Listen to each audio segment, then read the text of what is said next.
నీ దగ్గర ఉన్న ఎవిడెన్స్ ఇస్తే నీ కూతుర్ని ఇస్తాం. ముందు నా కూతుర్ని చూపించండి, ఆ తర్వాత చెప్పిస్తాను. ఏయ్ ముందు చిప్పులేవు, తర్వాత నీ కూతుర్ని చూపిస్తాం. ఏయ్ అన్నకు ఫోన్ చేయరా.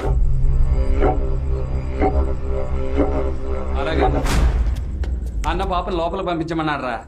చిప్పు చేతికి రాగానే దాని కూతుర్ని లేపేమన్నారు. రేయ్ వెళ్ళి పాపం తీసుకురారా. అలాగే మామ.